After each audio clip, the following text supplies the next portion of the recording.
जय श्री श्याम सभी को एक बार फिर से स्वागत है आपका अपने यूट्यूब चैनल गुरु कौशिक एंटरटेनमेंट में। आज बात करते हैं स्टोरी ऑफ खाटू श्याम जी के बारे में। श्याम बाबा को कौन नहीं जानता, खाटू नगरी को कौन नहीं जानता। जगत में प्रसिद्ध है श्याम प्रभु, लखदातार, हारे के सहारे, तीन बाणधारी, नीले के सवार, शीश के दानी। भक्त इन्हें अनेकों नाम से बुलाते हैं। इसका जैसा भाव होता है वो बाबा को उसी भाव से पुकारता है और बाबा उसकी हर इच्छाएं पूर्ण करते हैं। तो स्टार्ट करते हैं स्टोरी ऑफ खाटू श्याम जी का संबंध आज के युग से नहीं बल्कि प्राकृतिक महाभारतकालीन युग से है। खाटू श्याम जी जिन्हें भक्त हारे का सहारा, लखदातार, तीन बाणधारी अनेकों नाम से पुकारते हैं। इसका जैसा भाव होता है वो बाबा को उसी नाम से पुकारता है। महाभारतकालीन युग में कौरवों ने पांडवों के खिलाफ लाक्षागृह षड्यंत्र रचाया था, जिससे पांडव बचकर निकल जाते हैं और अपनी माता कुंती के साथ जंगल में भ्रमण करते हैं। जंगल में एक हिडिंब नाम का दैत्य होता है। उसकी एक छोटी बहन हिडिंबा होती है। हिडिंबा की नज़र भीमसेन पर पड़ती है और वह भीमसेन पर मोहित हो जाती है। यह बात जब हिडिंब को पता चलती है तो हिडिंब बहुत क्रोधित होता है और पांडवों को पर आक्रमण कर देता है। तभी उसका सामना भीमसेन से होता है और भीमसेन से वह पराजित हो जाता है तथा उसकी मृत्यु हो जाती है। हिडिंबा माता कुंती से प्रार्थना करती है कि वह भीम से मन ही मन अपना पति स्वीकार कर चुकी है, तो आप उससे उसकी शादी करवा दें। माता कुंती के आशीर्वाद से भीमसेन और हिडिंबा की शादी हो जाती है और कुछ समय पश्चात उनका एक पुत्र होता है जिसका नाम घटोत्कच होता है। घटोत्कच की शादी आगे चलकर मोरवी से होती है। मोरवी और घटोत्कच के पुत्र होते हैं बारबरीक, यानी हमारे श्री श्याम प्रभु। बारबरीक श्याम जी का जन्म का नाम था। श्याम नाम श्याम प्रभु को भगवान श्री कृष्ण से प्राप्त हुआ।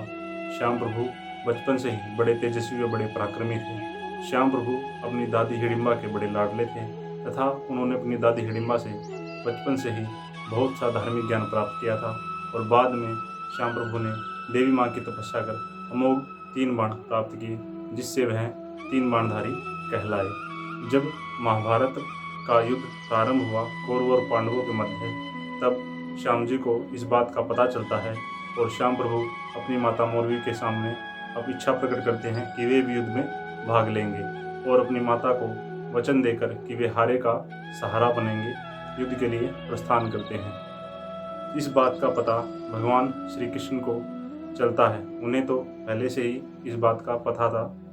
तो भगवान श्री कृष्ण अपनी दिव्य दृष्टि से श्याम प्रभु को आता देखते हैं तथा रास्ते में एक ब्राह्मण का वेश धारण कर श्याम जी को रोक लेते हैं और उनसे कहते हैं कि हे परमवीर, इतनी तीव्र गति से तुम कहाँ जा रहे हो।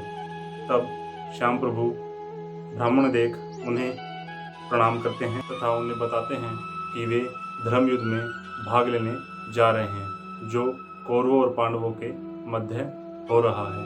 तब ब्राह्मण देवता भगवान श्री कृष्ण उनसे कहते हैं कि वहाँ पर तो एक से एक अजय और पराक्रमी योद्धा है और तुम्हारे तर्कस में तो मैं देख रहा हूँ केवल 3 ही बाण हैं, तुम उनका सामना कैसे करोगे।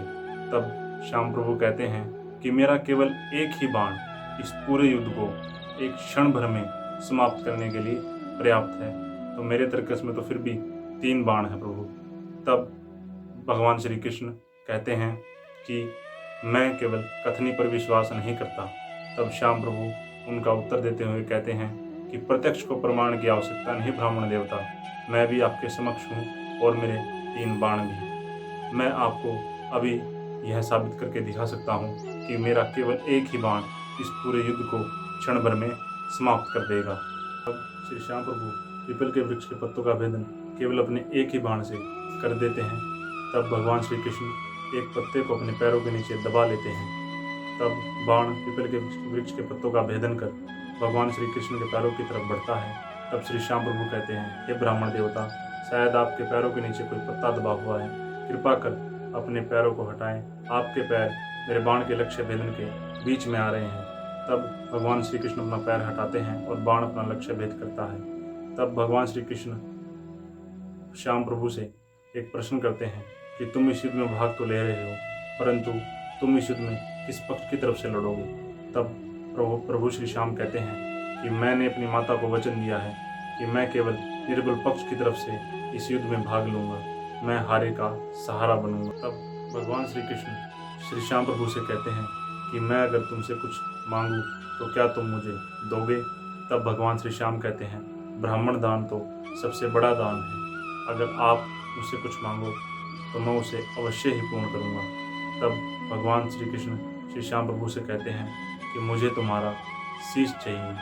तब श्री श्याम प्रभु कहते हैं कि शीश मांगने वाला कोई आम ब्राह्मण नहीं हो सकता। आप अपना प्रयोजन बताइए, आप अपना असली स्वरूप दिखाइए कि आप कौन हैं।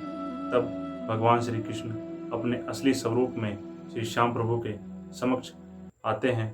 तब श्री श्याम प्रभु भगवान श्री कृष्ण को प्रणाम करते हैं। श्री श्याम प्रभु भगवान श्री कृष्ण से कहते हैं, हे प्रभु, मेरे शीश दान का प्रयोजन बताएं, मेरे शीश का क्या उपयोग किया जाएगा? तब भगवान श्री कृष्ण कहते हैं, हे परमवीर, हे पराक्रमी योद्धा, तुम जिस पक्ष की तरफ से लड़ोगे तो दूसरा पक्ष अपने आप ही निर्बल हो जाएगा, इससे इस युद्ध का कोई परिणाम नहीं निकलेगा।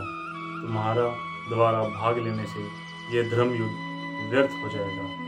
भगवान श्री श्याम फाल्गुन माह की द्वादशी को अपना शीश अपने धड़ से लगकर भगवान श्री कृष्ण के चरणों में समर्पित कर देते हैं। तब भगवान श्री कृष्ण उस शीश को अमृतपान करा देते हैं, जिससे वह शीश सदा सदा के लिए अमर हो जाता है। तब भगवान श्री श्याम भगवान श्री कृष्ण को कहते हैं कि हे प्रभु, मैं इस युद्ध में भाग लेने के लिए आया था, मेरा यह युद्ध देखने की अंतिम इच्छा थी, क्या आप मेरी इच्छा पूर्ण करोगे? भगवान श्री कृष्ण उस शीश को आशीर्वाद देते हैं तथा युद्धभूमि के समीप एक ऊंची पर्वत श्रृंखला पर उसे विराजमान कर देते हैं। महाभारत का युद्ध समाप्त होने के बाद पांचों पांडवों में आपस में विवाद होता है। तब भगवान श्री कृष्ण वहाँ पर उपस्थित होते हैं और पांडवों से कहते हैं कि आपस में विवाद करके क्या फ़ायदा, इस पूरे के पूरे युद्ध को बार्बरिक ने अपनी आंखों से स्वतः ही देखा है, तो क्यों ना उससे चलकर ही पूछा जाए कि इस युद्ध में सबसे अधिक पराक्रम किस योद्धा ने दिखाया। तब पांचों पांडव और भगवान श्री कृष्ण बार्बरिक के समक्ष प्रकट होते हैं और बार्बरिक से पूछते हैं कि इस युद्ध में सबसे अधिक पराक्रम किस योद्धा ने दिखाया।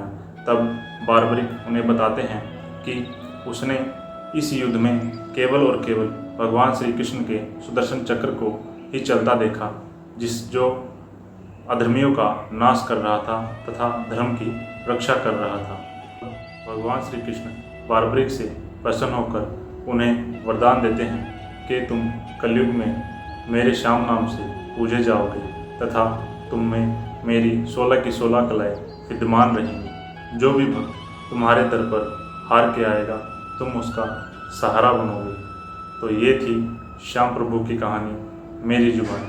आपको कैसी लगी कमेंट बॉक्स में कमेंट करके अवश्य बताएं। चैनल पर नए हैं तो सब्सक्राइब करना ना भूलें। इस वीडियो को ज़्यादा से ज़्यादा शेयर करें। हम आपके लिए इसी प्रकार की एंटरटेनिंग और इन्फॉर्मेशनल वीडियो लाते रहते हैं। अगर आपको ये वीडियो पसंद आई हो तो इसे लाइक शेयर सब्सक्राइब अवश्य करें। मैं मिलूंगा आपसे अगली वीडियो में, तब तक के लिए जय श्री श्याम। सब्सक्राइब कीजिए आपके अपने YouTube channel Gaurav Kaushik entertainment को and press the bell icon now for the new upcoming video.